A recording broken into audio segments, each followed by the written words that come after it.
बाबू किताब जाते हैं कोची हो जाता है 12 बच्चे अच्छा ध्यान देना सभी विद्यार्थी, पीछे वाला लेक्चर को आप देखे होंगे तो आपको एक्सियल पोजीशन वाला सूत्र दिखाई दिया होगा। एक्सियल पोजीशन में यदि आपको से पूछे कि इलेक्ट्रिक फील्ड इंटेंसिटी बताओ, क्या बताओ मुझे? बताइए। Electric field intensity in axial positions due to electric dipole, क्या तो सर हमको रिमेम्बर नहीं है। चलो आपको रिमेम्बर होगा तो आप बताएं कमेंट बॉक्स में, ठीक है? कई सारे कमेंट बॉक्स में सबसे बड़ा समस्या है कि स्क्वायर कैसे लिखें, तो स्क्वायर लिखने का एक सिंबल ये होता है कि आप लिख देंगे तो हम समझ जाएंगे, राइट ना? चलो ध्यान दें, चलो आज हम लोग काम करने वाले हैं उस पर आप ध्यान देंगे। अगला क्वेश्चन बनेगा बउआ, विद्युत द्विध्रुव के कारण, विद्युत द्विध्रुव के कारण निरक्षीय स्थिति में, सही विद्यार्थी ध्यान देंगे क्योंकि आप अमृत है हिंदी मीडियम। विद्युत द्विध्रुव के कारण निरक्षीय स्थिति में तीव्रता का व्यंजक प्राप्त करें, तीव्रता का व्यंजक प्राप्त करें, ये आपका सवाल है। निरक्षीय स्थिति, निरक्षीय स्थिति को अंग्रेजी में बोलते हैं सॉरी हाँ सही बात बोल रहे हैं, इक्वाटोरियल पोजीशन। क्या बोलेंगे? Equatorial position. अगर आपसे कोई पूछे कि इक्वाटोरियल पोजीशन में क्या होगा तीव्रता का फॉर्मूला, और वो भी इलेक्ट्रिक डाइपोल के कारण, तो आपको मैं सूत्र बता दिया हूं। अगर पीछे वाला लेक्चर आप देखे हैं तो बता हुआ है कि K इंटू पी बटा आर, K इंटू पी बटा आर। उसी फॉर्मूला को हम लोग डेरिवेशन करें। डेरिवेशन ध्यान देना सही विद्यार्थी, यहाँ पर आपको पॉइंट ए ले लिया, यहाँ पर पॉइंट आपको बी ले लिया, इस प्रकार से है। पॉइंट ए पर माइनस क्यू चार्ज, यहाँ पर प्लस क्यू चार्ज, दोनों के बीच का डिस्टेंस क्या है? इस हम लोग इलेक्ट्रिक डाइपोल है, क्या है आपका? इलेक्ट्रिक डाइपोल है। इस इलेक्ट्रिक डाइपोल के लंबवत समद्विभाजक में वो किया इस प्रकार से, लंबवत समद्विभाजक है, लंबवत समद्विभाजक का नाम है OX। क्या नाम है? OX। लंबवत समद्विभाजक का मतलब होता है कि बाइसेक्ट भी करे, प्लस में 90 डिग्री का कोण भी बने। यहाँ से यहाँ एल हो जाएगा, क्या हो जाएगा? एल। ये आप सही है? अब ध्यान देना थोड़ा सा लोग, अब इसी लंबवत समद्विभाजक पे हम पॉइंट को रख देंगे। चलो मैं यहाँ पर पॉइंट को रख दिया, पी को रख दिया। ये पॉइंट पी इस मिड पॉइंट से आर दूरी पर है। कितना डिस्टेंस पे है? आर। सही विद्यार्थी ध्यान देंगे, आर दूरी पर है ना। अब हम लोग को करना क्या है सेला, हम लोग यहीं पर निकालना है इलेक्ट्रिक फील्ड इंटेंसिटी। यहीं पे क्या निकालना है? Electric field intensity. तो इलेक्ट्रिक फील्ड इंटेंसिटी हम कैसे निकाले थे? पीछे वाला लेक्चर आपको मालूम होगा। पीछे वाला में हम लोग किए थे क्या कि हम लोग फर्स्ट टाइम प्लस क्यू के कारण तीव्रता निकाले थे, उसके बाद माइनस क्यू के कारण तीव्रता निकाले थे, फिर इन दोनों को वेक्टर के नियम से जोड़ दिए। सिमिलरली वैसा ही काम होगा। हम सबसे पहले प्लस क्यू के कारण यहाँ पर इंटेंसिटी निकालेंगे। यहाँ पर ध्यान देना, नजर हटी कि जलेबी पूरी बाटी। बात समझ में आ रहा है? नजर नहीं हटना है, यहाँ पर देखना है यहाँ पर कि हम सबसे पहले प्लस क्यू के कारण यहाँ पे इंटेंसिटी निकालेंगे, फिर माइनस क्यू के कारण हम लोग इंटेंसिटी निकालेंगे, और दोनों इंटेंसिटी को फिर हम लोग ऐड कर देंगे कौन के नियम से? वेक्टर के नियम से। तो जब इसके कारण यहाँ पर जब इंटेंसिटी निकालोगे तो ये वाला आपको डिस्टेंस चाहिए। ये क्या चाहिए? डिस्टेंस। फिर अगर आप इसके कारण जब निकालोगे तो ये वाला डिस्टेंस चाहिए, ठीक नहीं चाहिए? और डिस्टेंस कैसे कैलकुलेट होगा ध्यान देना, क्योंकि जो सूत्र होता है एक आवेश के कारण, अगर कहीं पे हम इंटेंसिटी पूछ रहे हैं तो एक आवेश के कारण होता है K इंटू पी बटा आर स्क्वायर, तो आर होता है डिस्टेंस। तो डिस्टेंस मालूम रहेगा तब ना करोगे स्क्वायर। तो डिस्टेंस कैसे पता चलेगा? तो बताओ, काना स्क्वायर बराबर लूल्हा स्क्वायर लंगड़ा स्क्वायर। कौन है बाबू? ये सूत्र हम लगा रहे हैं इस ट्रायंगल में चल के, POB में, ये आप चलेंगे POA में। कोई भी ट्रायंगल में आप सजाइए, समकोण है ना, ये हो गया कर्ण, कर्ण हो गया PB, कर्ण बराबर होता है इधर रूट चढ़ेगा ना, लंब स्क्वायर, तो लंब है R, R का स्क्वायर प्लस आधार कौन है बउआ? L स्क्वायर हो गया, निकल गया दूरी, दूरी निकल गया R square plus L square. ये कितना निकलेगा बोलो? R square plus L square हो जाएगा। डिस्टेंस तो निकल गया। अब हम लोग इंटेंसिटी भी निकाल लेंगे, ठीक ना? तो ध्यान देना सही विद्यार्थी, यहाँ पर लैंग्वेज बनाना होगा होगा, लैंग्वेज बनाना होगा। लैंग्वेज किस तरीका से बनेगा देखो, आप इसको प्रैक्टिस करेंगे, हल्का में मत लें। जब तो हो गया, अब तो हम निकाल लेंगे। नहीं बेटा, इतना भी संस्था ना है, समझ रहे ना। ऐसो आपको क्वेश्चन मिलेगा बिल्कुल 5 नंबर में। यदि हम होते क्वेश्चन सेट करने में तो 15 नंबर में देते, समझ रहे ना। 15 नंबर में देते, जिसको आता है वो ले लेगा 15, बाकी रह गया लड़ाई पर कितना का 45 का, सॉरी 55 का। चलो आगे हो। सॉल्यूशन, माना कि ए बी एक इलेक्ट्रिक डाइपोल है। ए भी एक इलेक्ट्रिक डाइपोल है, मेरे साथ रहेंगे आप लोग। इलेक्ट्रिक डाइपोल है जिसके पॉइंट ना, पॉइंट ए पर फुल पॉइंट है, पॉइंट ए पर माइनस क्यू होता था, पॉइंट बी पर plus Q charge, point B पर प्लस क्यू चार्ज स्थित है। अच्छा, प्रैक्टिस आप लोग किए थे। एक चीज याद रखिए, सवाल आपसे हम ऑनलाइन पूछेंगे, यहीं पढ़ी ना बता रहा हूँ, नमो ले लेते अब घोर बेइज्जती करेंगे हम। सर देखो फलना है, चेहरा पहचानिएगा, और कभी कभी चेहरा जो स्टूडेंट नहीं पहचानेगा फोटो या खींच के डाल देंगे कभी कभी कि ही है गधी या गधा, इसको नहीं बताता है, समझे। इसलिए कल से याद करके आइएगा, ठीक ना। ना तो पूछेंगे और वो कस के पूछेंगे क्या नाम हुआ आपका, ताकि वहां पर आवाज जाए कि सच में आप ही गधा है। ध्यान दीजिए। आप बता, पॉइंट बी पर प्लस क्यू चार्ज स्थित है, ठीक ना। ध्यान, दोनों के बीच का डिस्टेंस, दोनों के बीच का डिस्टेंस 12 है, जो बहुत ही अलग है, जो बहुत ही अलग है।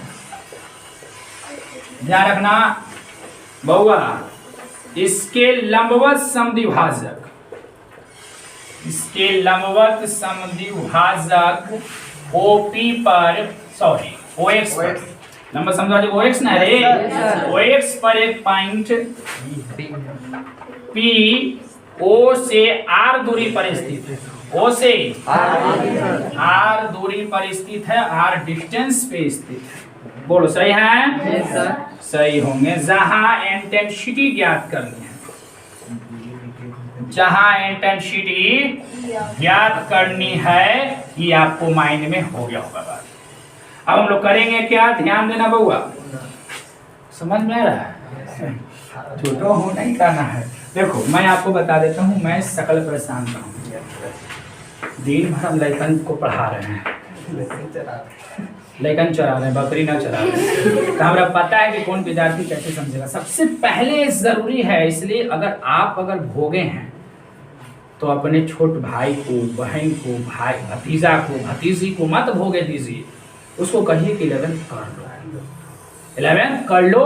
आज अगर 3,3500 रुपये अगर आप बचा रहे हो तो 8,000 रुपया मिलेगा 12th में, घंटा में कुछ समझ में आएगा, कुछ नहीं पकड़ में आएगा। किस तरह के गार्जियन आई मीन अभिभावक होते हैं जो कहते हैं कि ना बैठ ना भर 11th 12th में चाहिए परीक्षा 11th के कितना सही है। गार्जियन वही गार्जियन खोजेगा रिजल्ट भी आपसे, 12th में कैसे फेल हो गया, साल भर पढ़ाइयो 8,000 रुपया दे लियो तो यो फेल कैसे हो गए। ससुरा तो पैसा 3,000 पहले देते ना, तो आज हम पास रहती है, घबरा दिया तुम। बात समझ में आ रहा है? इसलिए थोड़ा सा समझदार बनो आदमी, कोई भी काम। और आप लोग को भी मैं बता रहा हूँ, इंटरमीडिएट का परीक्षा पास जैसी करो, क्वालिफाई जैसी करो, उसके तुरंत बाद जो करना है करो। समझ में कि साल भर बैठ गए, उसके बाद कंपटीशन करो तो जे आ रहा सब खत्म, उसके बाद फिर से ही शुरू करो, जिंदगी हो गया। 30-35 साल जब तैयारी करे में रह गए, 15 साल आप जियल है, 5 साल कहाँ होगा बाबू। इसलिए जिंदगी जियो, 20 से 22 साल में जॉब लो, नहीं हुआ कोई दिक्कत नहीं है, रोजगार करेंगे, द्वारे किराना दुकान खोल देंगे ना। चलो ठीक हो गया बाबू। अच्छा, इंटेंसिटी निकालेंगे सबसे पहले प्लस क्यू के कारण, प्लस क्यू चार्ज के कारण पॉइंट पर, पॉइंट पी पर ना तीव्रता वेक्टर E1 बराबर, वेक्टर E1 बराबर, सूत्र बोलो K इंटू फलना चार्ज बटा R स्क्वायर, दूरी है ना, स्क्वायर करेगी रूट खत्म, तो R स्क्वायर प्लस इंटेंसिटी कौन राशि है, सदिश ना। अरे कौन राशि है? तुम लोग नहीं पीछे से बोलते हो तो गलत करते हो, तुरंत बोलो, इससे पता चलता है कि आप लोग पढ़े रहे हैं। आना तो समझ रहे हैं, कैमरा उन्हें कर करके मारेंगे, देखा के। बाबू कोई डर कोई भय नहीं है, ऑनलाइन पिटाई देखे हैं आप लोग, वो शुरू कर देंगे, ध्यान रखना। क्या होगा बाबा, इंटेंसिटी के डायरेक्शन, इसके डायरेक्शन निकालने के लिए यहाँ पर तुम एक परीक्षण आवेश को रख दो, इसके कारण यहाँ पर ना, तो इस पर जब बल लगाएगा तो ऐसे भाग के नहीं, तो ई हो गया डायरेक्शन, हो गया डायरेक्शन बी से पी, ये हो गया वेक्टर E1 के डायरेक्शन। बोलो सही है, वेक्टर E1 के डायरेक्शन बोलो कौन हुआ, along to BP, along to B. क्या बात कर रहे हैं, ध्यान दीजिए। पुनः किसके कारण हम निकालेंगे, माइनस क्यू चार्ज के कारण। एक चीज हम तो बताते चला, जितना भी आपके गली में मोहल्ला में वीक से वीक का स्टूडेंट, मतलब कमजोर से कमजोर जो भी रहे, उसको मेरे पास ले आइए, एडमिशन करवा दीजिए, पास है। वेक्टर E2 निकालना है ना, इसके कारण ना, फिर भला चार्ज ये हो गया, माइनस लूं कि प्लस लूं, माइनस, और दूरी का स्क्वायर करेंगे तो वही हो जाएगा ना, तो मैग्नीट्यूड वाला तो दोनों के सेम ही चला, दिस सवाल चेंज हो जाएगा। परीक्षा में इसको टेलेगा कि कंट्रैक्ट करेगा, अब ई घास आएगा पी से, आई घास आएगा ए से, तो दिशा इसका ही हो जाएगा। देखो इसको हम इसको डिलीट कर रहे हैं, आप लोग समझ रहे, ये हो गया दिशा आपका वेक्टर E2 का, हुआ कि नहीं हुआ, तो बोलो अलोंग टू अलोंग टू बार बार आ जाता है ना, हाँ, तो दिमाग में आप रख लीजिए, इतना तक दिक्कत नहीं होना चाहिए। उसके बाद की जो खिस्सा है उसी में मजा है, और उसी को समझना है, उसी पर जितना आपको अंदर एनर्जी है वहां पर झोंक देना है। अगर एनर्जी नहीं है तो समझिए कि आप बोल्ड हो गए हैं, काम कीजिए, हम नोट कर लो बउआ। अब इसको हम आगे की ओर बढ़ाते हैं, इसको ऐड करते हैं, मतलब vector E1 plus vector E2 निकालना। इतना भी आसान नहीं है वेक्टर E1 प्लस E2 निकालना, देखना कि आसान क्यों नहीं है। देखो इसको थोड़ा सा मैं आगे की ओर ऊपर करके दे रहा हूं, x था ना, देखो कैसे करूंगा। ये जो वेक्टर है मतलब वेक्टर E1 और ये जो वेक्टर है वेक्टर E2, इसको हम कंपोनेंट में ब्रेक करेंगे, इसको हम लोग तोड़ेंगे कंपोनेंट में। कंपोनेंट का मतलब घटक। अब घटक समझिए क्या होता है, आप पैरेललोग्राम लॉ पढ़े होंगे। पैरेललोग्राम लॉ का मतलब समांतर चतुर्भुज का नियम। समांतर चतुर्भुज का नियम कुछ इस प्रकार से था, यहाँ पर एक टेल था, सॉरी वेक्टर ए है, और वेक्टर ए के टेल पर ही वेक्टर बी का टेल रहता है। टेल रहता है पैरेललोग्राम में, ट्रायंगल लॉ में हेड पे टेल रखा जाता है, लेकिन मैं पैरेललोग्राम लॉ की बात कर रहा हूं। तो ये वेक्टर ए और ये वेक्टर बी दोनों के टेल को एक बिंदु पर रखा जाता है। अब हम क्या करेंगे, एक समांतर चतुर्भुज तैयार करेंगे। ये वेक्टर ए है, ऊपर ले जाएंगे तो फिर से वेक्टर ए हो गया, वेक्टर बी है तो फिर से क्या है वेक्टर बी, ठीक ना, जुड़ गया। अब तो जुड़ गया तो रिजल्ट कहाँ है, तो रिजल्ट जो है वो दोनों के टेल से आपको डायगोनल खींचना होगा। दोनों के टेल है ना, यहाँ पर टेल से डायगोनल खींचना होगा, मतलब इस प्रकार से। और डायरेक्शन जो देना है वह टेल से दोनों के हेड की ओर। देखो दोनों का हेड यहाँ पर आ रहा है, तो ये डायरेक्शन हो गया।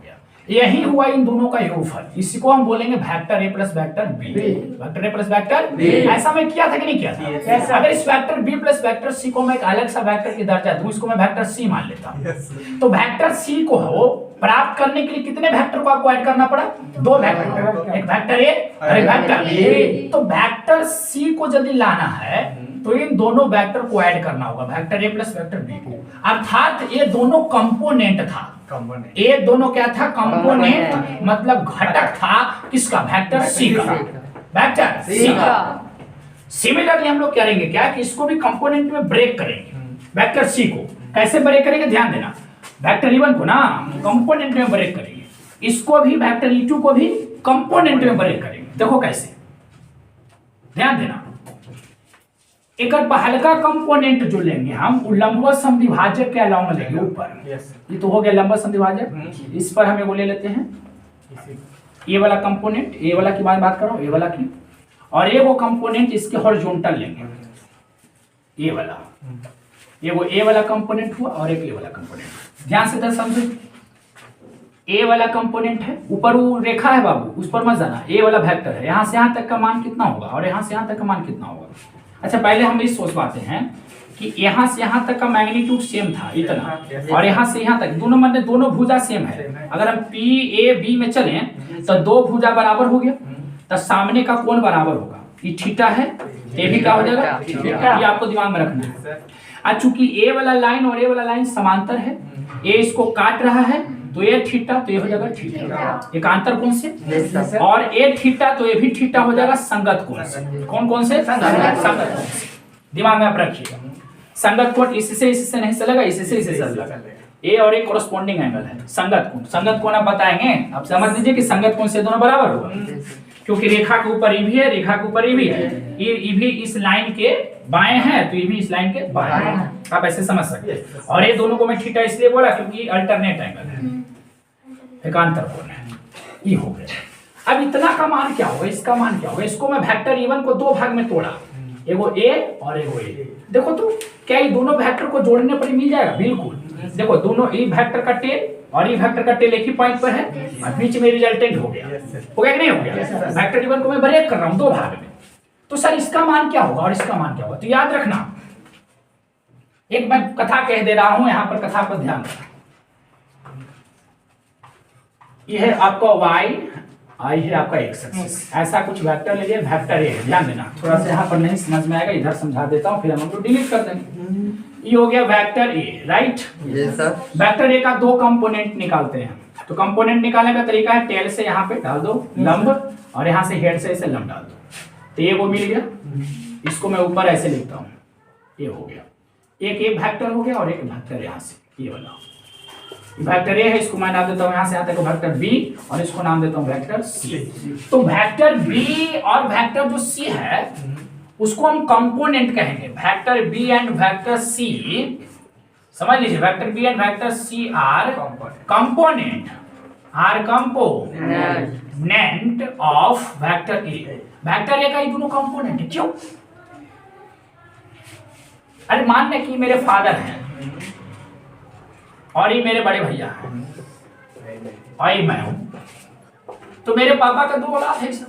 कंपोनेंट का मतलब वही औलाद, वेक्टर इवन का दो औलाद है, वो एने से ओने से। लेकिन जरा सा सोचो, ध्यान से देखना, अगर मैं ये वाला कंपोनेंट को वेक्टर बी बोला हूं, ये वाला कंपोनेंट को वेक्टर सी बोला हूं, तो ये वाला कंपोनेंट अगर ये एंगल को मैं थीटा मान लूं, ये वाला एंगल को क्या मान लूं? थीटा। अब मैं आपसे पूछूं कि जो यहां से यहां तक की जो सदिश नाम देते हैं ए बी सी, ध्यान से देखिएगा, ए बी जो आपका वेक्टर है उसका परिमाण क्या है बताओ? तो ए बी वेक्टर का परिमाण ए होगा, क्या होगा? ए सी वेक्टर का परिमाण बी होगा, और सी बी का परिमाण सी होगा। वेक्टर नहीं, परिमाण में वेक्टर नहीं, सी, इसका सी होगा परिमाण, राइट? क्या इसके परिमाण को एक और तरीका से लिख सकते हैं? जी बिल्कुल, ऐसे तो परिमाण बी है, तो एक तरीका और है जो लिख सकते हैं आप। कैसे? क्योंकि इसका परिमाण ऑलरेडी आपको पता है, जैसे इसका परिमाण आपको पता है क्या है? E1, इसका परिमाण E1।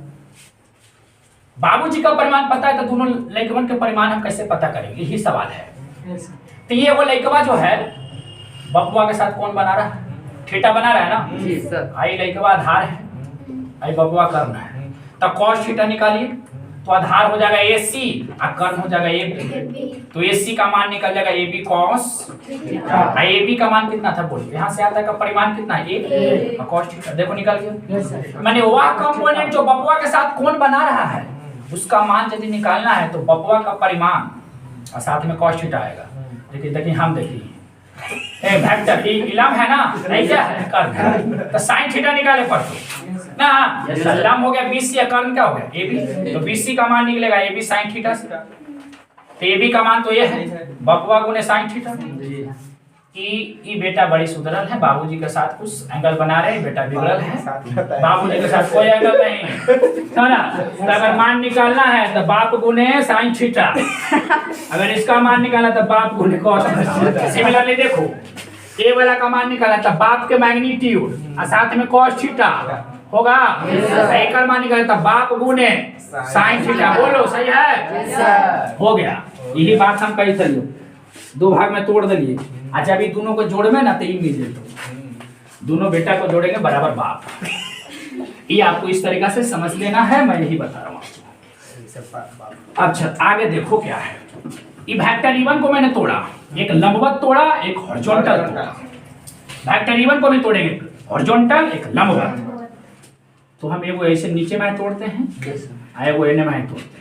तो इसका मान क्या होगा, E2 cos थीटा, ये वाला का मान यही पर दोनों है, E2 cos थीटा। आई का मान कितना होगा बोलो, E2 sin theta, E2 sin theta ही हो जाएगा, ये हो जाएगा, ठीक ना।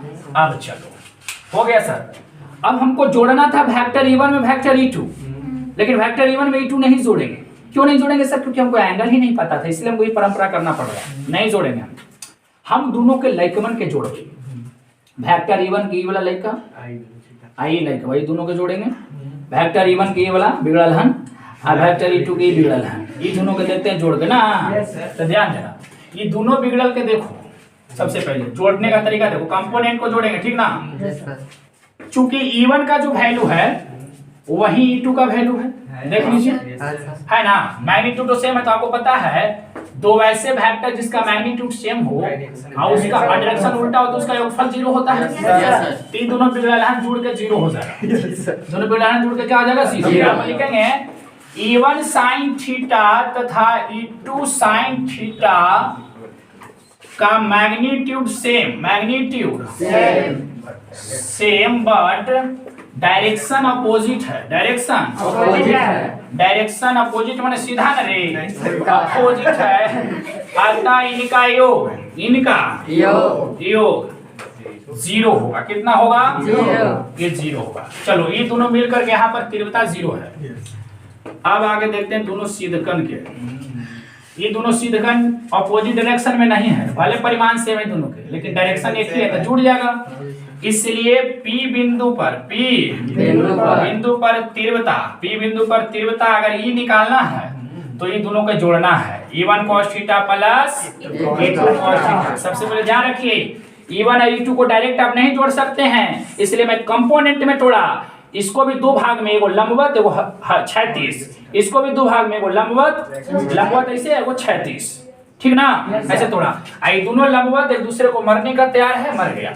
बाकी बचा ये वाला, तो दोनों एक ही डायरेक्शन में, इसलिए दोनों जुड़ रहा है, तब तीव्रता निकली। दोनों को जोड़ करके जो आएगा वही तीव्रता होगा। E1 के वैल्यू जो है वही E2 के वैल्यू है, माने दोनों के मैग्नीट्यूड सेम है। तो इसको मैं ऐसे लिख सकता हूँ, E1 cos थीटा, E2 को हटा के E1, क्योंकि परिमाण तो सेम है। अच्छा ये बराबर, ये क्या उत्पत्ति है, 2 गो, तो हम 2 गो हो गया ना। अब putting the value getting the answer, 2 E1 का वैल्यू डालो, कोई एगो डाल देंगे, k³ बटा r² प्लस cos। अब देखो ये बराबर, ऐसे लिखते हैं k 2 लिख देते हैं, r² प्लस cos थीटा, इस सूत्र में चल के निकालो, कोई भी ट्रायंगल में POB में चल के निकालो, चाहे PAO में निकालो cos थीटा। तो जब cos थीटा निकालोगे तो cos थीटा का फार्मूला, कुर्सी बेकार है ना रे, बेकार रहा है, कुर्सी मिल जाए तो एकदम चपड़ रहा है, b/h ना बाबू। तो थीटा के लिए लंब है, आधार कौन होगा, l, और कर्ण कौन होगा, वाला ना, root under r² plus l²। तो रूट अंडर लिख के हम ये वाला लिख सकही।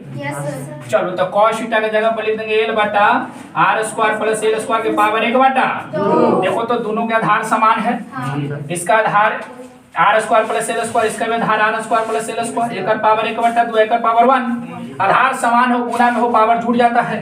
तो देखो E बराबर क्या हो जाएगा, k रहने दो, q/2 लिख सकते इसको, q/2 बटा, जोड़ोगे जब पावर 1 में जब 1/2 जोड़ोगे तो जोड़ के देख लेना, हम जोड़ दिए 3/2 है तो, ठीक ना। अच्छा E बराबर k, E का वैल्यू क्या होता है, P और r² प्लस पावर 3/2। पिछले वाले लेक्चर में देखे थे, समुंदर माइनस 1 गिलास पानी, अब समुंदर प्लस 1 गिलास पानी, समुंदर में गिलास पानी डाल देंगे तो हो गई बड़का को बवंडर, समुंदर रहती ना रे। यानी कि E बराबर KP बराबर समुंदर, और समुंदर के पावर 3/2 से 2, तो E बराबर आ गया k × P बटा, जो चाह रहे थे मिला, k × P बटा r³ मिला। दिशा कहाँ है, वेक्टर फॉर्म में लिखेंगे, यही काम करना है सीधा, इंटर है इंटर ना भाई 2 सेंस निकला है इंटर। अरे सेंस निकाले तो बहुत सेंस निकला इंटर ना। तो इंटर है बाबू ई बराबर के इंटू पी बटा आर। निरक्षीय में पूछे तीव्रता तो ये होगा, निरक्षीय में पूछे तीव्रता तो के इंटू पी बटा आर। दीपाली में उतने जोश से बोल के पीछे जैसे बोलबा ना वैसी बोल दे हुआ फिर देखो बाती है। ध्यान देना, इसको हम वेक्टर फॉर्म में लिख रहे हैं सदिश रूप में। सदिश रूप में लिखेंगे तो इधर लगाए पड़े मथवा परी वाला ना मौर्य दे देंगे के इनटू मौर्य दे तो धाधाए थे कि ब्याह है। दिशा कह रहे देखी ना ई तो मरिए गलन ये दोनों भाई करने गए थे धनुधार। अब विद्युत द्विध्रुव आघूर्ण की दिशा क्या होता है? वेक्टर p का माइनस से प्लस की ओर। मैंने बताया है कि विद्युत द्विध्रुव आघूर्ण को वेक्टर p लिखते हैं और उसकी दिशा -4 से माने आघूर्ण की दिशा होती है a से b की ओर ना, लेकिन a जा रहा है b से a की ओर, मतलब विद्युत द्विध्रुव आघूर्ण के उल्टा। यहाँ पे लिख देंगे वेक्टर p के ऑपोजिट, वेक्टर p के ऑपोजिट हो गई, खत्म हो गया बाबू। चलो जी सर। बाबू लोग यदि आप पीछे वाला लेक्चर देखे होंगे तो आपको मैं यहाँ पर एक बात जोड़ता था। आप लोग को अगर समझ गए होंगे तो ठीक है, ना समझे होंगे तो हड़ाक हड़ाक 10 को कमेंट अगर कर दिया ना कि ना समझे हैं तो आप 11वां कमेंट ना करने देंगे, फिर से बना देंगे, ठीक ना। 10 कमेंट टप टप करना है, ठीक है। उसके बाद देखना है यहाँ पर आपको लिख देना है कि आर बहुत बहुत बड़ा है एल से, इसीलिए मैं आर स्क्वायर में जो बहुत बड़ा वैल्यू है, जैसे मान लीजिए 1000 है और उसमें हम जोड़ दे 0.0001, ऐसे कोशिश जोड़े थे 1000 कहीं ना ना बहुत बड़ा वैल्यू में छोटा वैल्यू को जोड़ने से फिर से वही वैल्यू मिलेगा। अरे मिलेगा तो ज्यादा ही कुछ, लेकिन कुछ ही कर सके हम, इसलिए हम वही आर स्क्वायर को लिखते हैं। पावर में 3/2 है, दूसरे तो खत्म हो गए, क्लियर है ना। ये हो गया आपका निरक्षीय वाला सूत्र।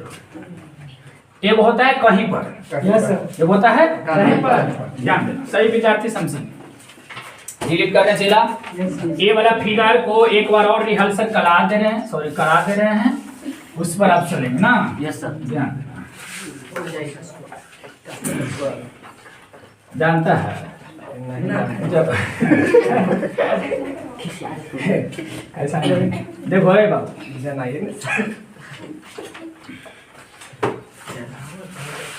जा जिनका लेवल है ना पैसा जा क्वेश्चन हो दिक्कत हम तो अब बस यही रिहर्सल है, जाके देखिए बाद में लास्ट में बात। Yes sir. थोड़ा सा हम प्रैक्टिस क्लास करवा रहे हैं, यहाँ पर थोड़ा सा प्रैक्टिस लगेगा ना। ध्यान दें, अक्षीय में तीव्रता पूछे तो 1/4 पाई एप्सिलॉन नॉट 2p बटा डायरेक्शन वेक्टर p का डायरेक्शन, यानी कि RQ लिखे थे, और RQ का मतलब सेंस निकलता है कि A से B की ओर, मतलब -r से प्लस, यही होगा डायरेक्शन। तो डायरेक्शन हो जाएगा वेक्टर P के डायरेक्शन, वेक्टर P के अनुदिश, ठीक ना।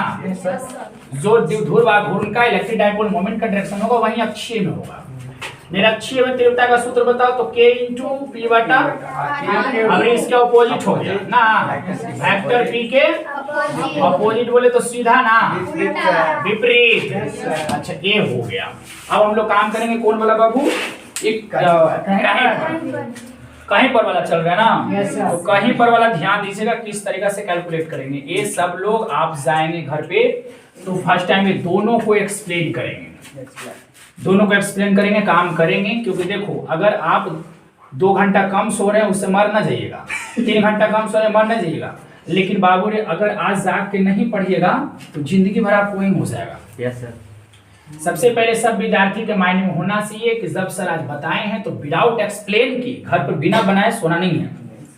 सबसे पहले इसको एक्सप्लेन करो, और जब ये हो जाए तो खुशी के मारे क्या किए कि एक पेज इसको बनाएंगे, और बनाने के बाद इसको फोटो खींचेंगे, फोटो खींचने के बाद ऐसे आदमी के पास सेंड करेंगे जो हमसे जलता हो, उसके पास सबसे पहले इसको सेंड कीजिए कि देखो हम इस सूत्र को प्रूव कर रहे हैं, अक्षीय निरक्षीय। स्टेटस इसको लगना चाहिए ना कि किसी के चुनरिया वाला को, स्टेटस इसका लगना चाहिए कि देखो मैं इस प्रकार का हमको प्रूव कर रहे हैं ना, तब देखेगा ना आपको कि अरे वाह फला तो पढ़ रहा है।